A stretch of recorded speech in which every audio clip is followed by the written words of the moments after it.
You hear the word cloud thrown around everywhere, but what does it actually mean? Well, today, we're going to cut right through all the jargon. We're going to show you why the biggest shift in modern technology is really all about one simple idea. For most businesses today, renting a computer is just way smarter than buying one. Let's dive in. So let me ask you something. What do Netflix, your email, and some brand new app being built in a garage all have in common? You guessed it, they all run on the cloud. It's this invisible engine that's powering so much of our digital world, from the biggest companies on the planet to, maybe the next big thing. Before the cloud, if you wanted to launch a website, you had to do things the really hard way. I'm talking about buying your own physical servers, these big, loud, expensive boxes, and then you had to find a dedicated, air-conditioned closet just to stick them in. Seriously, this was the reality for every single tech company. And this right here lays out the core difference perfectly. The old way, what we call on-premises, meant a huge, painful upfront cost. You needed physical space, and your team was on the hook for every single glitch, 24/7. The cloud just flips that entire script. It's pay-as-you-go, you don't need any space, and the provider handles all the maintenance. But honestly, that last point, scaling, that is the real game changer. To really understand why scaling is such a huge deal, let's just imagine a little scenario. Let's say you've built a fantastic new app. You've got a small server humming away in your office, and hey, it's working just fine for your first few hundred users. But then, something amazing and, frankly, terrifying happens. Your app goes viral. A celebrity tweets about it, it gets featured on a major news site, and suddenly everyone on the planet wants to use it. I mean, this is the dream for any startup, right? This is the moment you've been working for. And the traffic to your website, it doesn't just double or triple. Oh no, it goes up by a factor of 10,000. That little server you bought, the one that was perfectly fine yesterday, is now facing a digital tidal wave. And the result is, well, it's a catastrophe. Your server crashes. It just cannot handle the load. The lights are blinking red, your website is down, and all that incredible momentum you just built comes to a screeching halt. And this is the crucial point. All those potential new customers, the ones who are so excited to try your product, are now just staring at an error page. You've basically hit the jackpot, but you don't have a big enough bag to carry the winnings home. So, do you just lose them all? Is that it? Well, not if you're using the cloud. The cloud is the hero of this story. It is designed specifically to solve this exact problem. Think of it like having access to a nearly infinite global supercomputer that you can rent a piece of whenever you need it. So let's get precise for a second. The official definition highlights two key phrases here: on-demand and pay-as-you-go.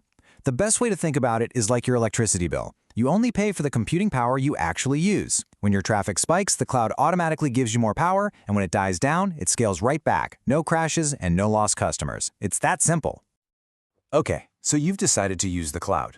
Great, but the cloud isn't just one single thing. There are a few different ways to use it, and we can actually understand them all with a pretty simple transportation analogy. First up is the public cloud. This is the most common one. Think of the giants like Amazon, Microsoft, and Google.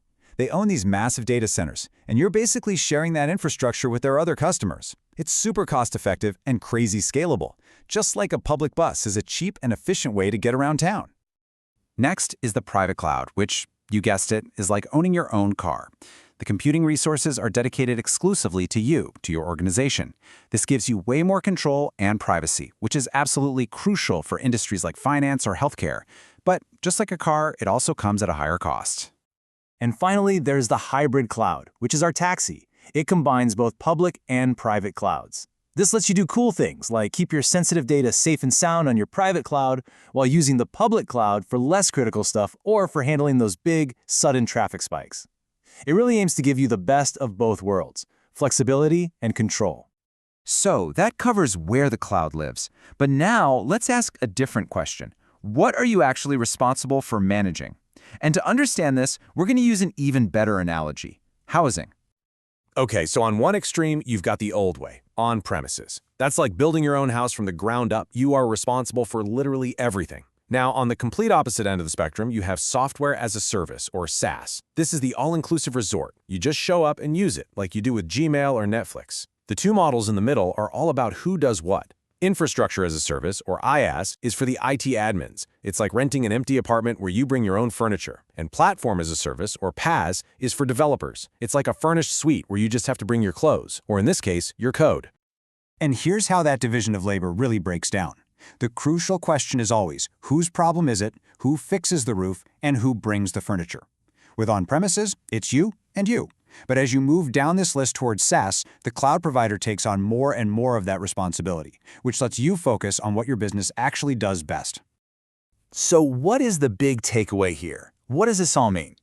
Well, all of this really represents a fundamental shift in how businesses even think about technology.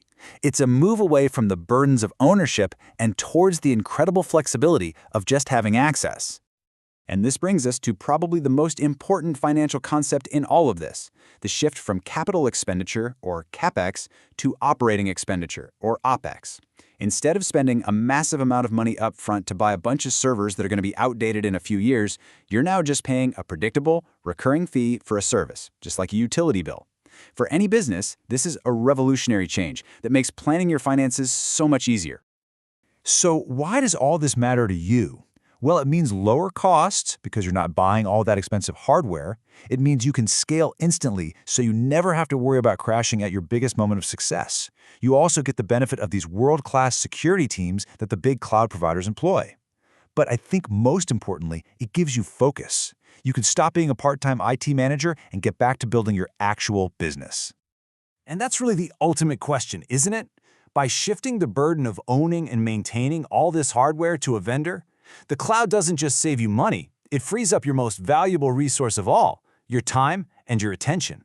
So if you weren't busy managing hardware, what could you be building instead? Thanks for joining us.